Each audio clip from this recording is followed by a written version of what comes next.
of Grace Munakata and Rumi Sakata came out of her parents' influences. Musically, my career got started when I was about 3 years old. My mom was a piano player, and I think she wanted to pass that on to all her kids. So she started me on piano when I was about 3 years old. And I wasn't real crazy about it. And in fact, we fought a lot. And by the time I was about 7, they'd given up on me. So they said, okay, forget it, forget your music, whatever. And so it just stayed that way till about the 5th grade. And that's when they started offering instrumental music instruction in the public schools. And this time I wasn't forced or anything, and I decided I wanted to learn either flute or clarinet. And I wasn't even sure what was what. You know, one was the black one was the silver one. I don't know which one was called what. But I just chose clarinet because the name sounded better.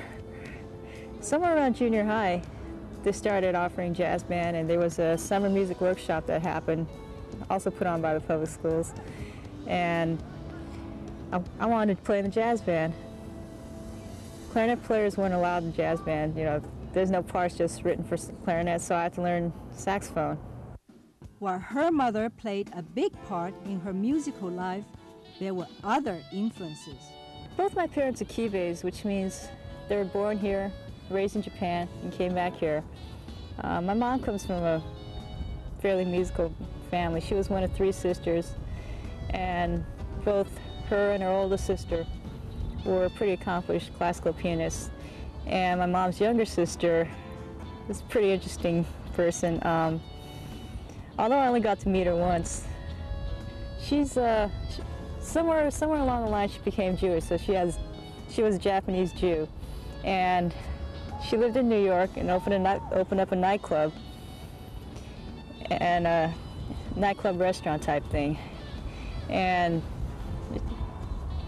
it served kosher Japanese food. And she also got up, did some comedy, sang, played some music there, and that was her thing. With Kibe parents, Jan Yonemoto spoke Japanese as her first language. But unlike Grace Munakata, she never had a problem with history. I guess either way, it wasn't a real good time for anybody. But yeah, they're unique in that they don't share that concentration camp experience. Most of my other Japanese friends, when you talk to them, they say, oh yeah, what camp were your parents at? And that type of thing. And that's one part I can't really relate to. I said, well, they were in Japan.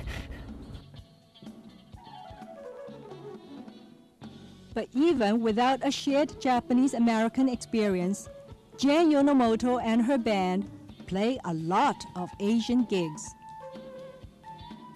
As an all-Asian band, we're more willing to do a lot of these community type fundraiser, you know, things you're not going to get paid for, but it's for the community. It's for our own community. So I think we're all willing and happy to play for those kind of things.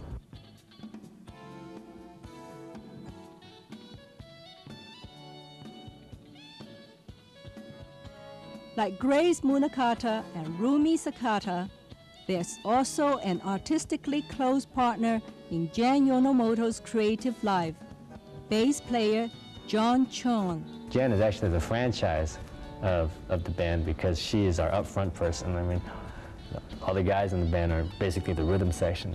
So, you know, she's the person that people hear because she always has the lead lines. She's the one that we put up front of the stage.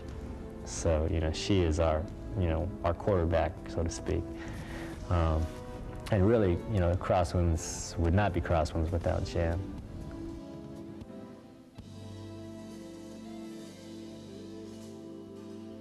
We started about 6 years ago.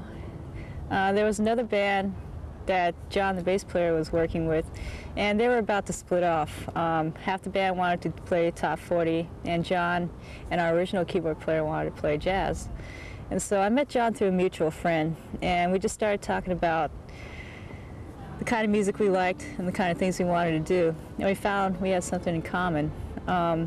Basically, the whole basis of the band was we were going to play the kind of music we wanted to play, which was not necessarily the kind of music the general public might want to hear, but it was sort of our own outlet, our own, well, it's mostly for ourselves.